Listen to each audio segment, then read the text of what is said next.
Well, welcome everybody. Apologies for taking a week off, but I am one more time. And we are here with another edition of the Game Boy-A-Thon, part 10 of 128, where we play 4 Game Boy games at a time with the goal of getting through and playing all 512 Game Boy games released in North America. Yeah, so today we got a interesting set of games for you all today. As you can see, we have Gogo Tank to start us off with, followed by Soccer Mania, Cliffhanger, and then finishing up with Contra, the Alien Wars. So before we get started, a little bit of a programming note. Normally I do stream on Fridays, but unfortunately the craziness of last week ended up being, well, continuing this week. So unfortunately, my social events that normally I would have on Wednesday to kind of keep myself sane, uh, ended up being interrupted. So I'll be doing that tomorrow. So no stream tomorrow, but the plan is to have a stream on Sunday, either Saturday or Sunday. Sort of depends on how plans work out. Probably be a longer stream too, so we'll probably do like a longer SMZ3 seed. So look forward to that.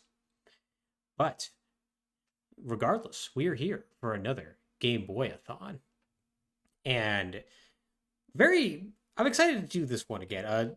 This time around, the games that we're gonna be playing aren't exactly, let's call them, the world's greatest, but they are all gonna have something a little interesting to say about them. This is one episode though where I did have to do quite a bit more digging in order to get more or less get all the information I needed all into one spot. But with that being said, let's get in onto this. Whereas the can says, wow, I can't believe you have a social life. How could you betray us like this? Oh, well, you knew the betrayal was going to happen. Just like this first game is going to be quite a betrayal because it's going to start strong and be kind of disappointing. And this is Go Tank!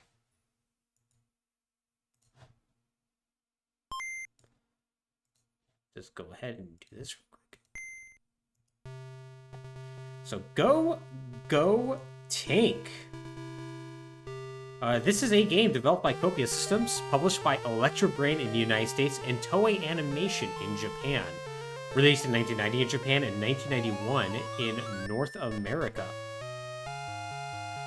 As you can tell from the box art, it doesn't really match up with the in-game graphics. It's definitely one of those cases where some creative liberties were taken to make it more realistic and warlike. Go Tank, though, is a simple game featuring an anthropomorphic plane. Pronouncing words is really great. As it attempts to use blocks to guide a tank to its end goal. So, it's a simple puzzle game. As you see, the tank just goes left to right. It can hop over small little gaps, but nothing too great, and every time it runs into a wall, it takes damage. So using your little sky hook here, you need to grab these boxes in order to let it advance. Thankfully, the bullets can't hurt you. The bullets can hurt enemies, though. And you basically are just constantly trying to guide this tank, this very, very dumb tank, to the end of the stage. Now, this is easier said than done, unfortunately. The controls in this game are special, let's call it. First off, you are constantly ascending. So in order to descend, you just have to either hold or tap down, which means in order to remain level, you have to tap down. You also die automatically when you crash. I do like the music quite a bit. Like, unironically. It's a pretty short loop, though, so it does get a little annoying eventually. At least in my opinion. So this is essentially the tutorial stage, and as you can tell,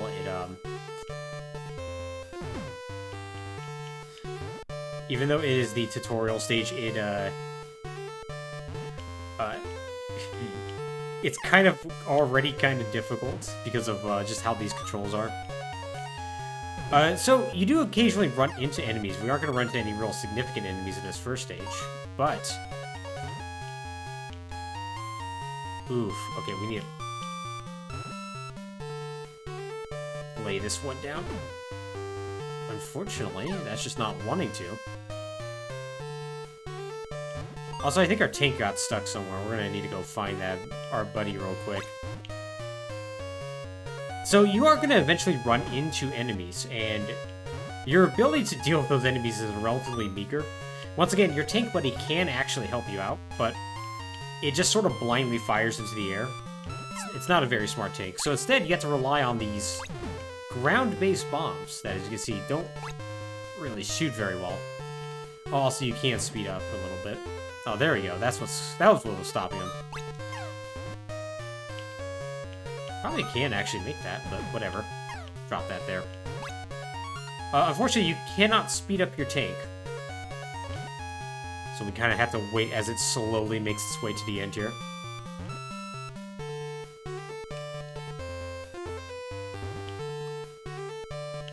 So yeah, making its... I really wish there was a way to speed it up, but just unfortunately, it's not the case. Each stage, from what I understand, do have these, like, turrets at the end. You can actually attack them, as you can see. Once again, your tank buddy will as well. You don't actually have to destroy them, though. Just has to get to the end, and that's it. And look at that! Look how happy they are. They're so happy.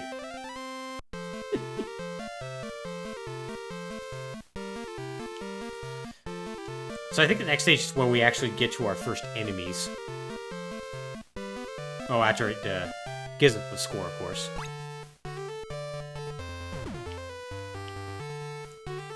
Yep, our first enemy's there. Ground-based turrets. So yeah, now you have to actually aim your bombs and get them. There we go. Oh yeah, and you can get power-ups as well. Some like this, this copy essentially that you get of yourself, is not exactly the world's greatest. This copy actually can pick up blocks itself, which is not a good thing. In a game that requires a little bit of precision... Oh, we may have screwed ourselves. We're gonna find out. Yeah, we may have actually screwed ourselves here. So we're just gonna just do that. And start the stage over. Oh no. Oh, jeez. I forgot. It's an automatic game over if you do that.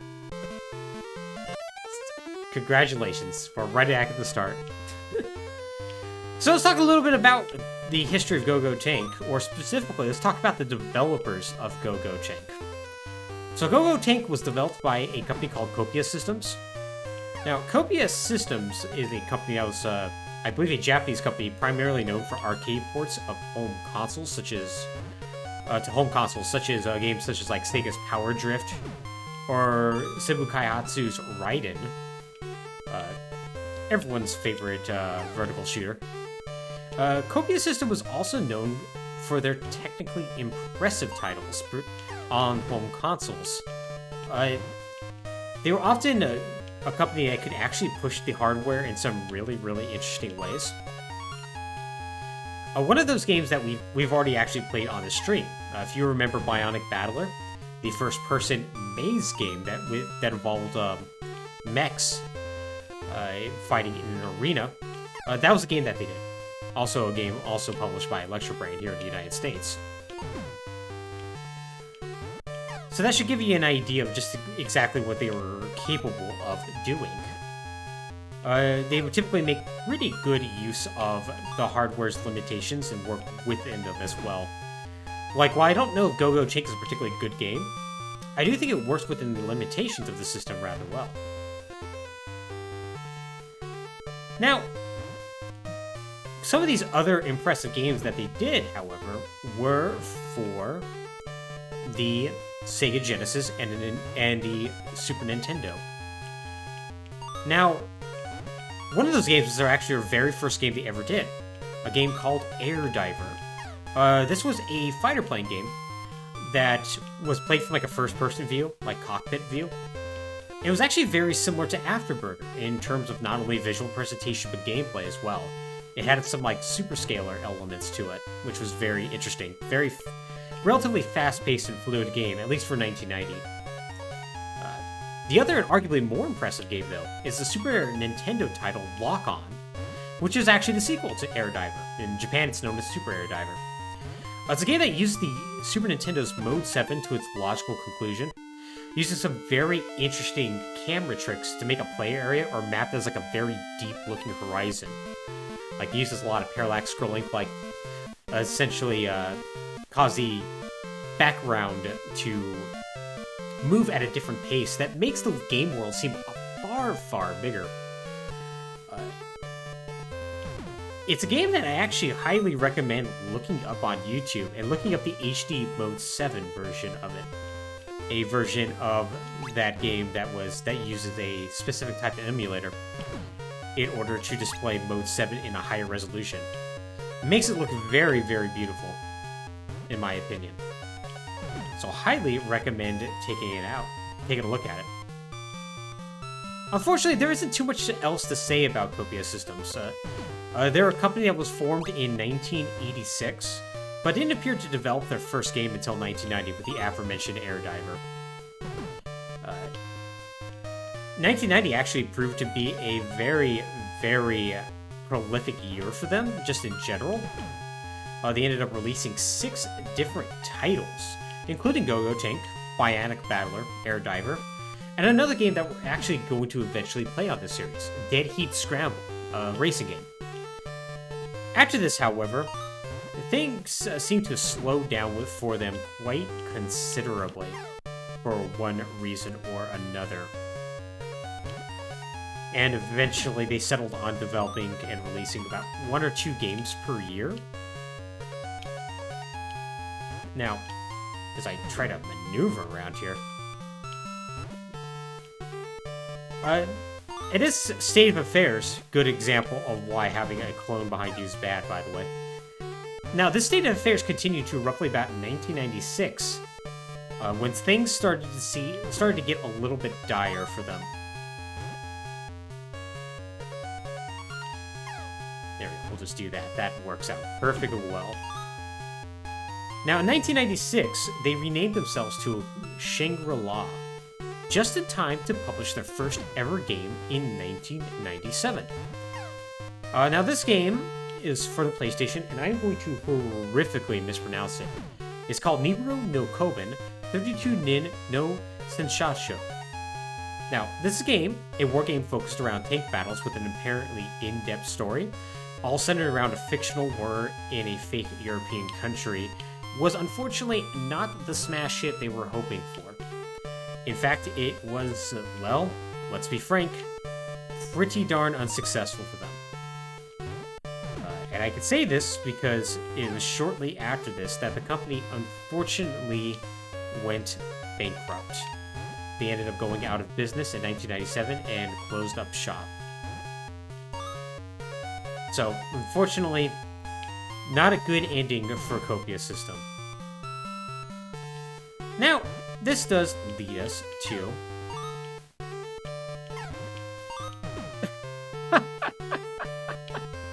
Oh boy, I hate this little plane buddy we have is the worst. And you can't get rid of him either. So this does lead us into the publishers of this game. So we're not going to talk about Electro Brain, but I do want to talk about the Japanese publisher, Toei Animation. Now, Toei Animation is a bit of an interesting company. If they sound familiar, that's because you've probably watched some of their products before. Specifically, they're a long-running animation house formed in the 60s that's behind such titles such as Cyborg 009, Mazinger Z, and of course, all things Dragon Ball. So, you've undoubtedly watched something that they have done if you have watched any sort of anime at all.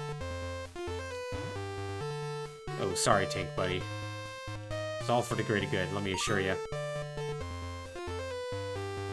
So, now, in the 80s and 90s, they naturally wanted to capitalize on their successful anime franchises. And so they got into the business of publishing video games. And what this meant is that in the 80s and 90s, they ended up releasing a ton of video games. And this included not only Dragon Ball Z and Cyborg 009 games, but way too much Fist of the North Star video games as well. They released something like 7 Fist of the North Star games within like a 5-year period. Which, as a person who likes some Fist of the North Star, that's a little bit too much if I'm being perfectly honest. But eventually, once 2000 hit, they realized there was more money to be made in just licensing these titles out, which is exactly what they did. And coincidentally, these games ended up being of a higher quality after this. I'm sure it was a complete coincidence. But yeah, other than that, not really a whole lot else to say about Gogo Tank. It's a very frustrating game to play, as you can tell. This power-up is really more of a burden rather than anything else, but hey, we should be able to get to the end of the stage here, so that's good. We'll get to the end of the stage, see what the next stage is, and then move on to our next video game. I do really like the way the graphics look on this, though. Even though the music is a little bit repetitive, I do think graphically it is a very nice game. Also, I like how that helicopter barely looks like a helicopter. Well, I guess it's a plane, so that would make sense. I don't know why I got in my mind it was a helicopter. One annoying thing about this game is it is very slow moving, but here we go. Hey, new music too.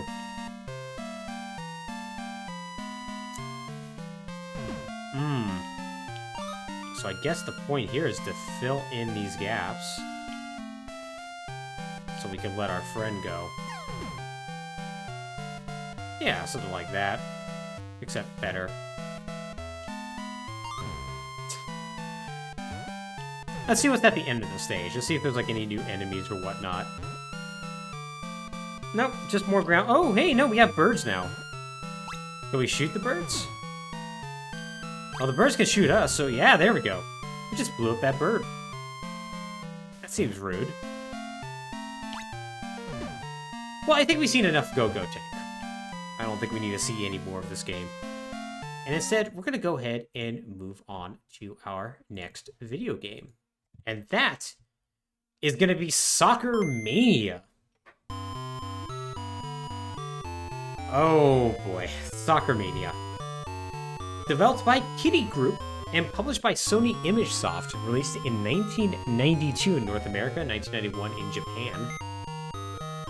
Soccer Mania may be the worst soccer game I've ever played. As you'll see when we jump in here. You're forced to play as the United States for some reason, where you just jump on in here.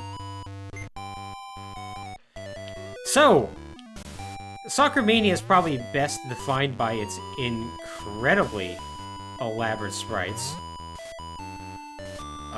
Well, maybe elaborate's not the right word. Definitely large, though. Definitely very, very large. Sprites and a zoomed-in feel that take up, unfortunately, the majority of the screen, and makes it difficult for you to know exactly what's going on. The controls are very simple. You press B to select the nearest player. B buttons to shoot, A buttons to pass. Now, the unfortunate thing about this game is that you have no real radar or anything like that, so you don't know where your players are at any given point. The second thing that makes this game very unfortunate is that it's very unresponsive when you switch players. If you can't tell. It's usually a good half second or so from hitting the B button before you actually switch, which makes it a very big issue in order to adequately control your players at all. Also, as you can see, sometimes passing is more of a suggestion rather than an actual thing that happens in this game. Debug says it's because if they played as any other team, they would have to rename the game to Football Mania. Very true. Very true. Also, just really good guarding by that dude. Yeah. I don't know if I would prefer this game if it automatically switched you to the closest player or not. But, the way they have it now is certainly not very playable. So yeah, overall, the Game Boy, not exactly well suited for soccer games in the first place. If you remember, the very first game we played on here was FIFA International Soccer, and that wasn't particularly good either. Though it's definitely a far sight better than this is. So I'm not surprised that they have quite a bit of difficulty doing a soccer game on here, but this does really seem like the worst way to go about it. So, how about we talk... Oh god. Where was our goalie? Oh, you're constantly controlling your goalie, by the way. I do like these animated cutscenes in the middle, though. Even if they're not the best looking. And to be fair, this is a very Team USA performance from the mid-90s. So perhaps this is not a shock. So, Soccer Mania, once again, was developed by Kitty Crew. And this is their only game released for the Game Boy. I can only hazard a guess as to why that is. It doesn't seem very good. It seems like maybe they got the picture after this. So, oh god. Well, that was awful. You control your goalie even when he's not on screen, which is a bit of a problem. So there's surprisingly very little information about Kitty Group in general. And the most I can seem to find is that they were a Japanese studio with exactly 2 releases. This and the Famicom game, Power Soccer. A much more impressive looking game all told, though with kind of a similar viewpoint, this sort of top-down view. Definitely better looking though, I must say. I believe that game was released in 1990. Once again, Famicom only, so no Nintendo Entertainment System release for that one. Now, there's this very sparse information, once again, about this company, and this game in particular, that I have to admit, I actually had to rely very heavily on somebody else's research in order to get any sort of information on this game. Not something that I like to do, but sometimes that's kind of necessary when you have very obscure games like this. So I want to give a shout out to Jeremy Parrish of NES, Game Boy, N64, PlayStation, etc. works. He is a video game journalist and a video game historian who does incredibly good work. Has a Patreon that I heavily suggest you support, and also a YouTube channel that I really suggest checking out. He does a lot of incredibly good work, very well-researched stuff as well. And he's also an accomplished author as well. If you want to have some really fun coffee table books that get into video game history, I highly suggest you check them out. You can find them on Amazon. I've bought at least one of them. So, getting into this game, very little information on Kitty Group, but according to Mr. Parrish, there seems to be some sort of connection to another company called Kitty Film. You may have actually heard of Kitty Film.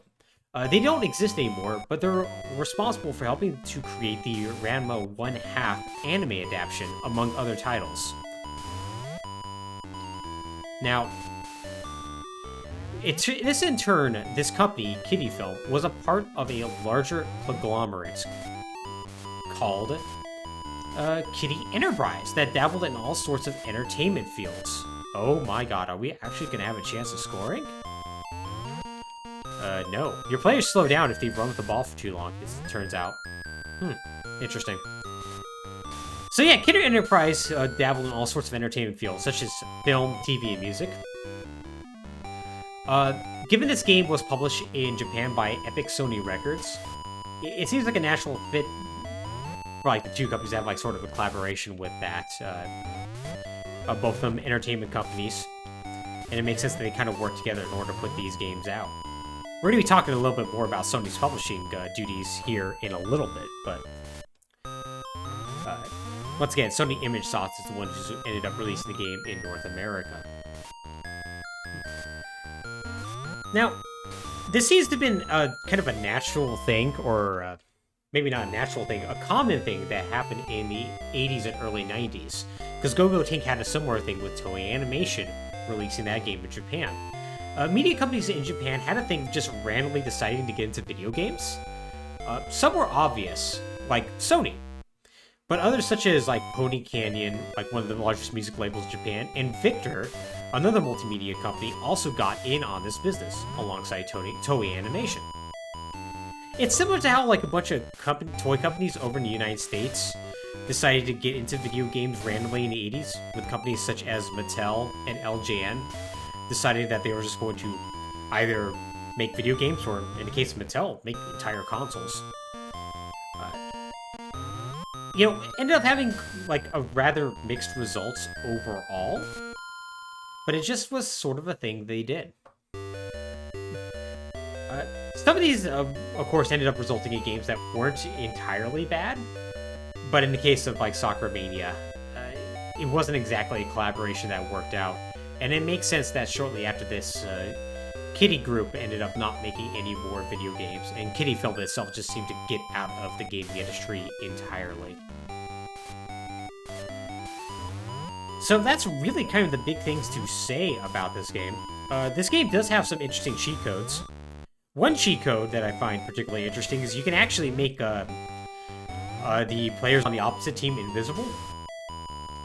I have no idea why you would want that extra challenge in a game that already seems challenging enough, but I suppose if you want to have that, you can. There's also some very, very minor regional differences as well. Specifically, in Japan, you default to the Japanese team. Each team does have different stats as well. United States in this game is actually a pretty all-around good team, whereas in the Japanese release, the Japanese team is just outright great. They're one of the best teams, and oddly enough, I think Brazil's one of the worst, which, given Brazil's history as a soccer powerhouse, is kind of a funny thing, but is what it is. We're not going to be playing too much more of this game, but I do want to point out it does seem to abide by normal soccer rules in the sense of having two distinct halves of 45 minutes each, albeit sped up here, which is merciful. It does have link cable support, as you can tell from the title screen, so if you had another friend who for some reason decided they needed to own this game and had a link cable, you could play against each other. I can't imagine it would have been very good, though. By the way, my AI teammate just ran away from the ball there. Do you want a good idea of just how frustrating it is to play this game?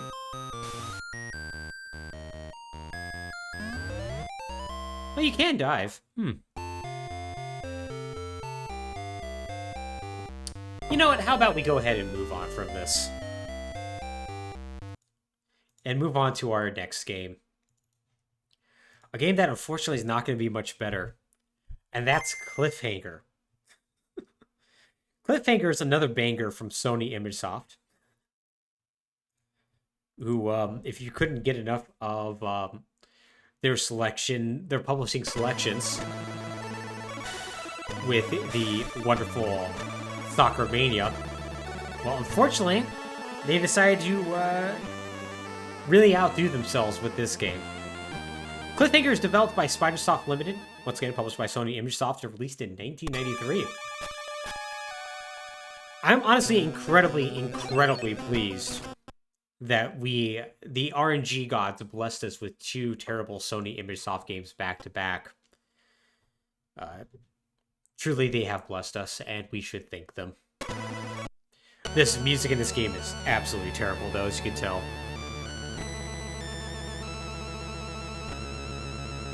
So, Cliffhanger is based upon the hit 1993 movie of the same name starring Sylvester Stallone. The movie, about mountain rangers who are forced by evil mercenaries to help them track down suitcases full of money in the Colorado Rockies after the plane goes down, was actually a huge hit, earning something like $255 million off of a budget of about $89 million at the box office. Was actually supposed to get a sequel that unfortunately just fell through, and has been the subject of remake rumors ever since. Regardless though, incredibly successful movie in 1993. which naturally meant there had to be merchandising to capitalize on this success. And that included video games, with versions being released for the Super Nintendo, Genesis, and of course, the Game Boy.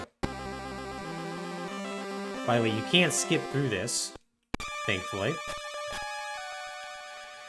So, versions of this were released for the Super Nintendo, Genesis, and of course the Game Boy game, which is what we're playing right now. The Super Nintendo and Genesis versions are very, very similar. They are beat-em-ups in the vein of almost like Final Fight, with like weird like snowmobiling sections. The Game Boy version, though, as you can see, is quite a bit different. To start with, very sluggish controls. You actually have lag frames when you turn, though not always, as you can see. You have the duck, and controls in general are very unresponsive.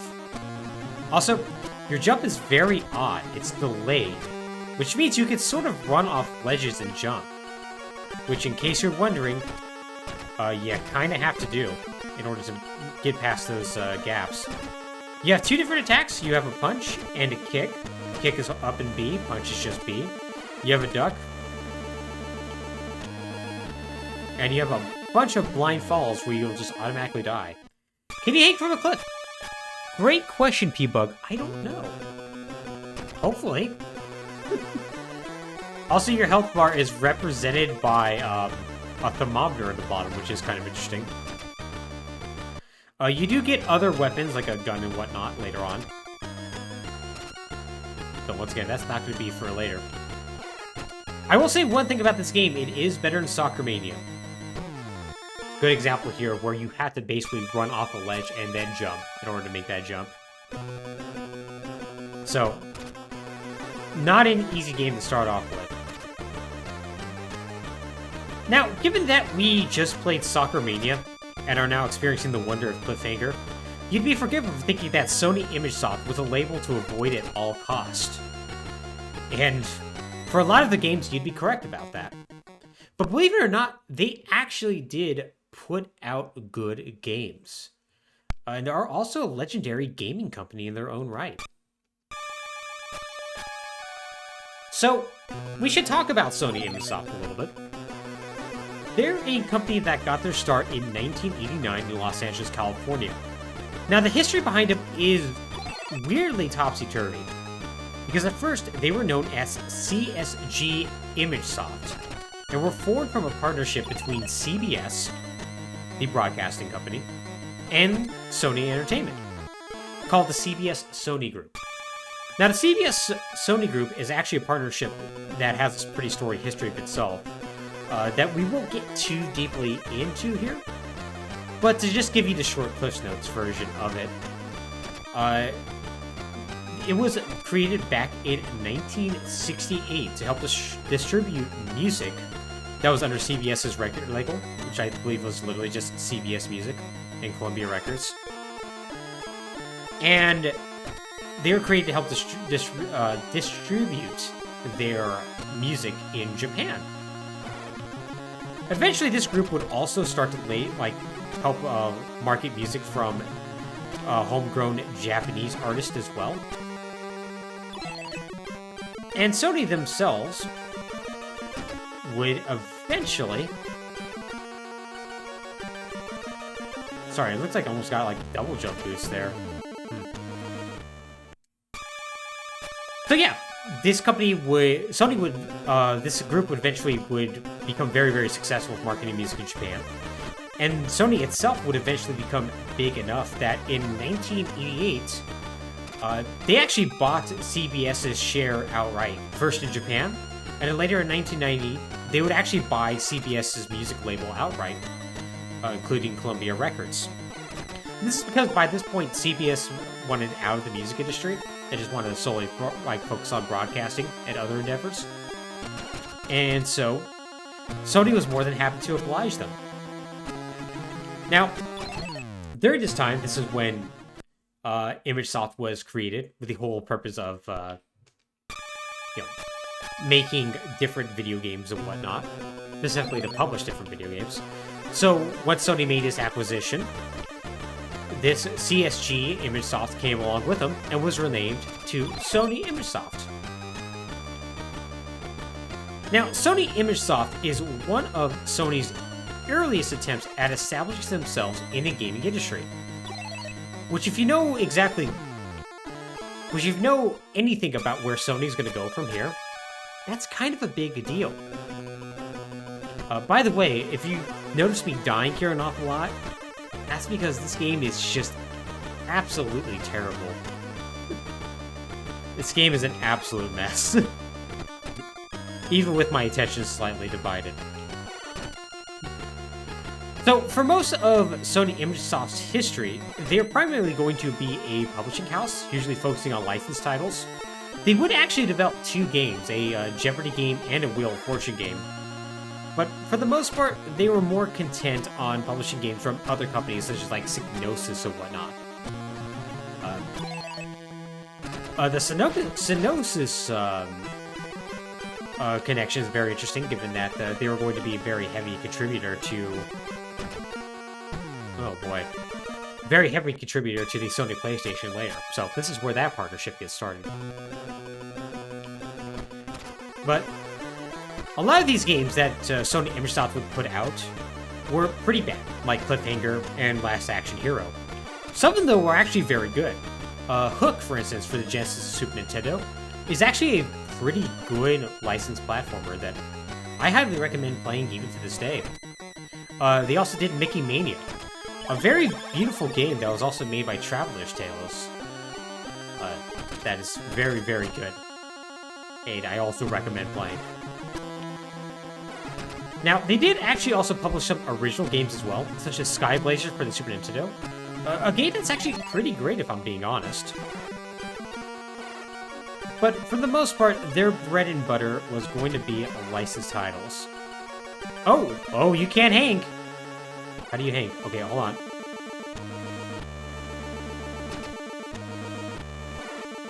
Oh. Hold on, we gotta figure out how to hang here.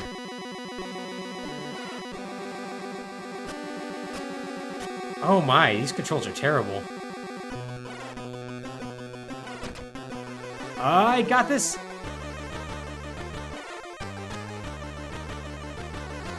Okay, hold on. I think I have this.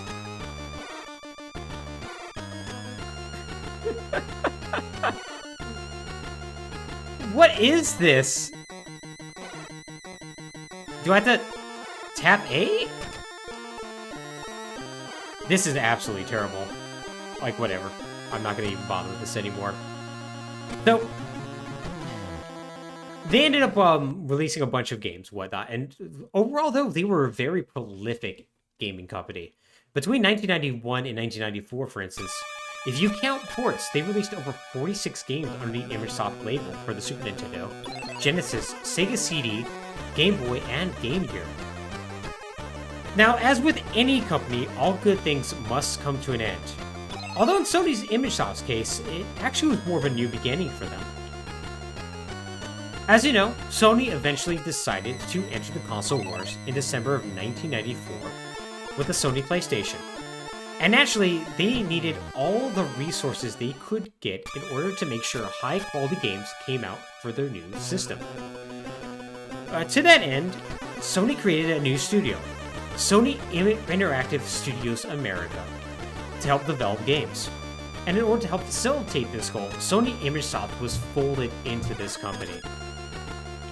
As a bit of a funny aside, the last game that Sony ImageSoft would end up releasing would be in November of 1994 for the Super Nintendo, when they released a Three Ninjas video game. Given that the Sony PlayStation would come out just a couple weeks later in Japan, it's kind of funny that even up till the gun, they were still more than happy to release games for ostensibly their competitors.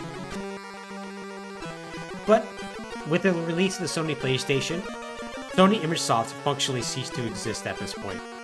But as part of SISA, they would go on to produce and help publish some pretty cool and important games, such as Twisted Metal and NFL Game Day 98, a very important football game, if I do say so myself.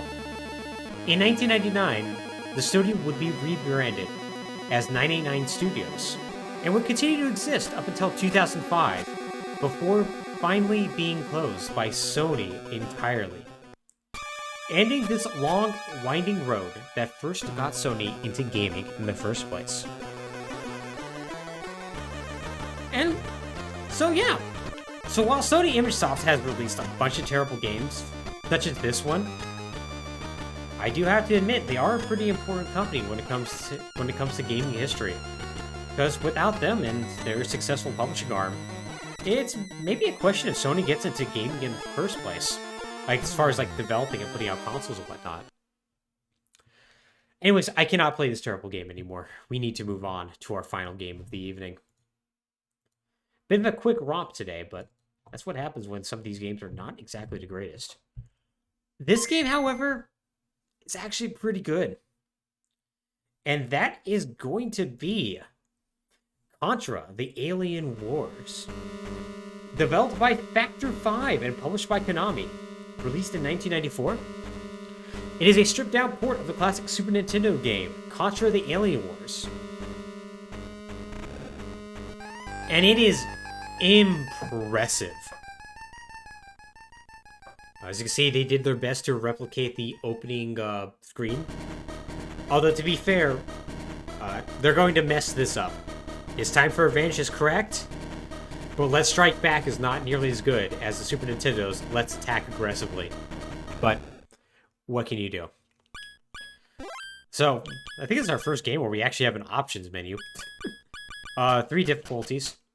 You can only get the true ending if you play on normal or higher, as in classic Konami fashion.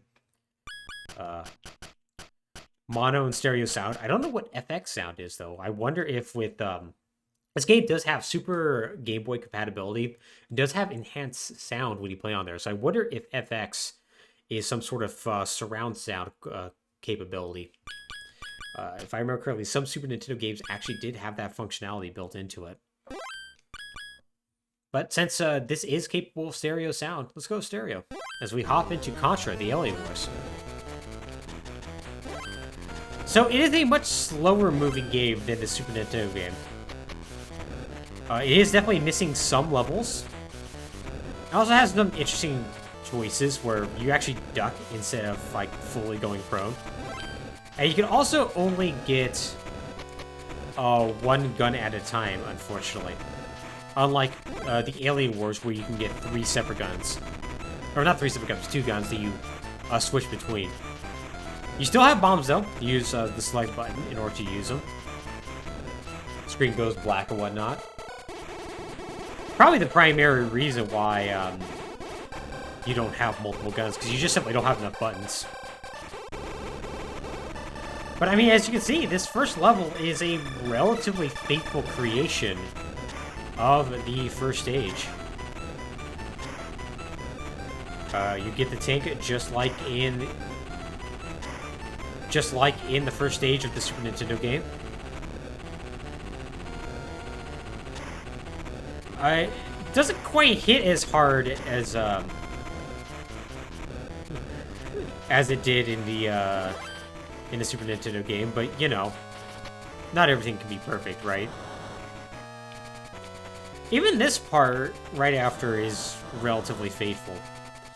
So honestly, very good job at the guys at Factor 5 for putting together what appears to be a far more competent port of Alien Wars than this system has any right to have.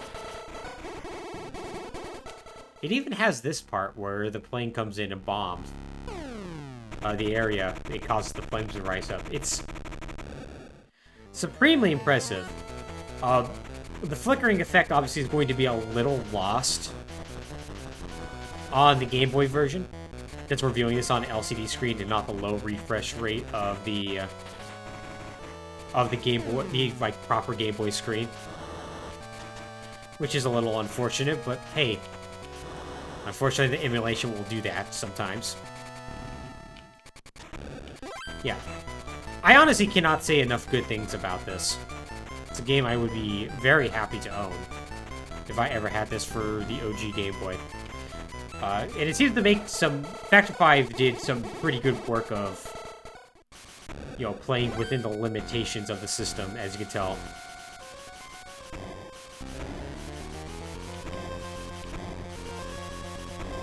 well, with the fact that it is a, pretty slow moving game. The boss dies very, very easily, as you can tell. So, maybe a little bit easier than the original. Not that the first boss was that difficult in Super Nintendo Alien Wars. So, this section, of course, obviously used some very, very nice Mode 7 in the Super Nintendo version. Obviously, can't really do that here. So instead, what they seem to have opted for was something similar to Super C for the NES, where instead you just have this top-down view. Honestly, I think it's a pretty good choice overall. I don't think it was a better option. You can't duck, which is a little unfortunate. Rather, A button allows you to just strafe and fire at the same time. Not the world's worst choice, if I had to say so myself. Alright, looks like we got one more we need to do. These sections actually do feel a little bit less frustrating than the Super Nintendo version, so arguably works out better. Spread gun obviously is still the best weapon to use, as is natural. Contra games, you always go with the spread gun. You never not go with the spread gun. Oh, what's B? Oh, B is barrier. There you go. Should have known. Yeah, so, once again, can't say enough good things about this game. Though, honestly, if you know anything about the developers of this, I don't think you'd be particularly surprised by just why this is so darn good. Because the people who developed this, Factor 5, are kind of legends. Oh, this is going to be a very hard game to look at my notes and talk about the history of them. I've really feel like I've chosen wisely with this one. Ah, bummer. Well, spread gun would have been very nice to continue having here. Oh well, what can you do? So Factor 5 is a company that was founded in 1987 in Cologne, Germany. Now, as a good European company, they got to start developing games for the Amiga. First, they got started with porting a side-scrolling arcade shooter called Catechus, and later a port of R-Type that's like surprisingly good, like it's a surprisingly confident port. But for their early history, they're probably best known for the run-and-gun shooter series, Turrican. Turrican is definitely one of those like legendary European games, kind of up there with like the Great Gianna Sisters or Jazz Jackrabbit.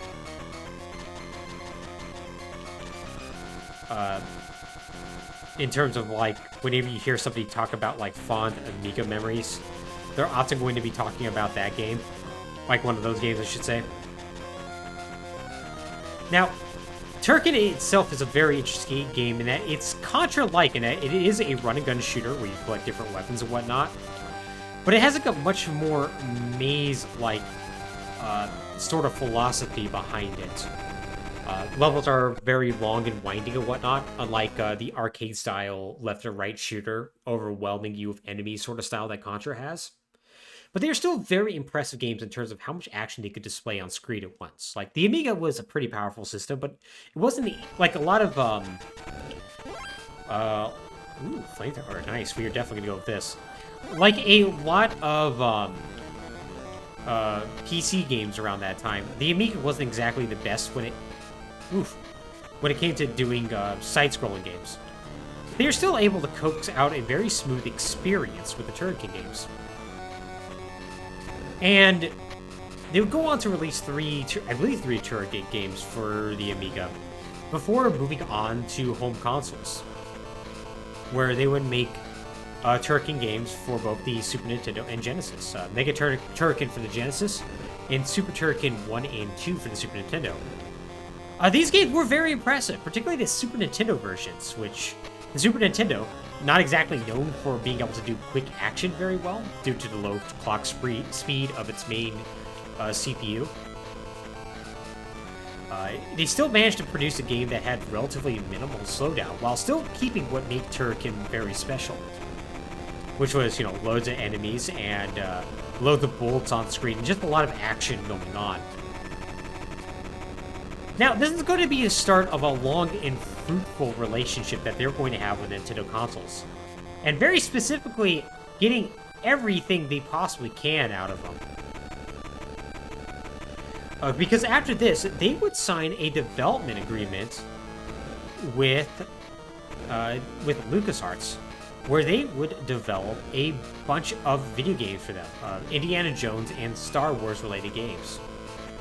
I think when people think of Turrican in the modern sense, this is where they think of them. They think of their ability to produce some very, very high quality space like flight games with the Star Wars license. Games such as Rogue Squadron for the Nintendo 64 and Battle of Naboo. Battle of Naboo being very impressive because they basically wrote a game engine that bypassed the N64's limitations, allowing to do things like incredibly impressive compressed sound that ended up being much richer than you would normally hear on the Nintendo 64, as well as allowing them to get past the draw distance limitations that 3D objects had on the N64, and allow you to have were very impressive looking vistas and just allow you to see incredibly far out in the distance. Very impressive games. However, the game they're probably best known for is their sequel to Rogue Squadron, Rogue Lear, a near launch title for the GameCube that is still impressive to look at nowadays.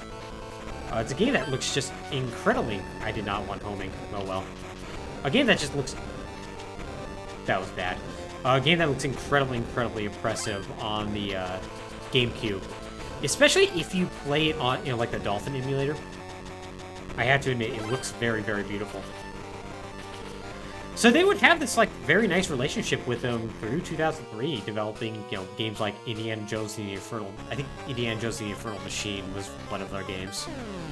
Oh no! Oh, that sucks.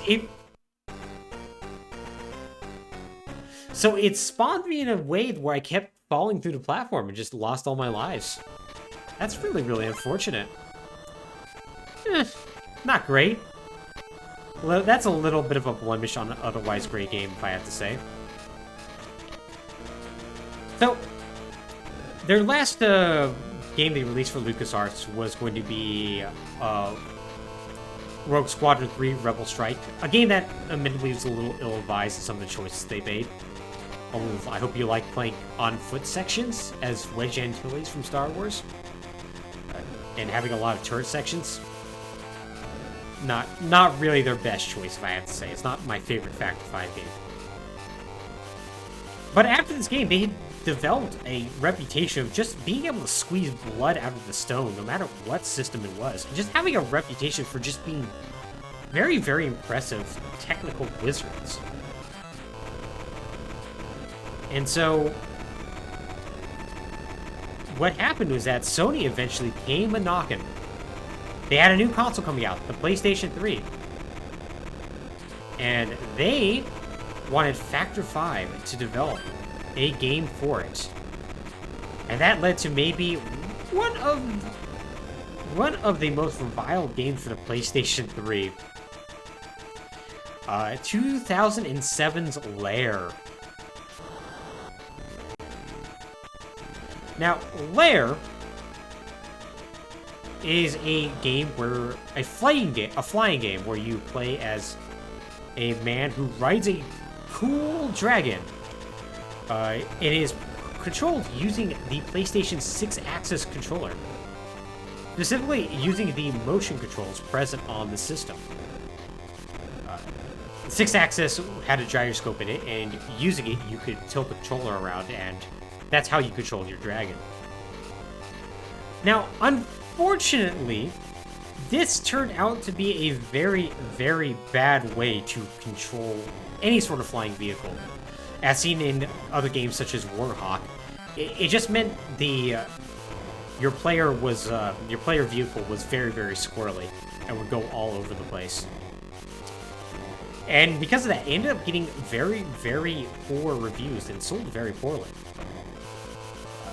It also wasn't helped by the fact that Sony, once the first negative reviews came in, actually sent off a reviewer's guide that was a 21-page document to reviewers to basically reconsider the game.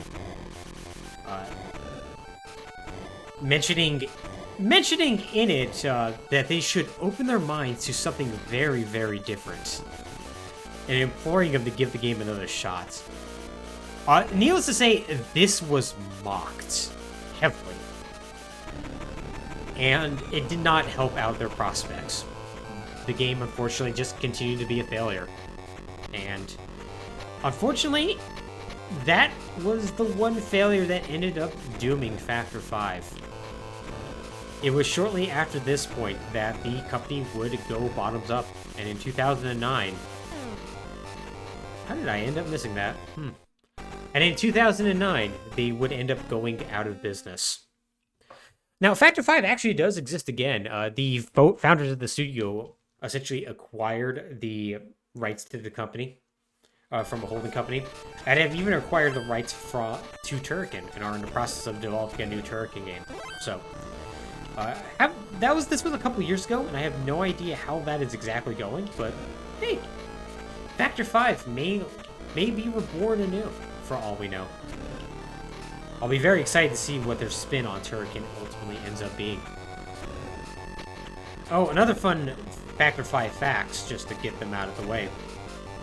At one point, they were actually developing a sequel to Pilot Wings that was going to be released for the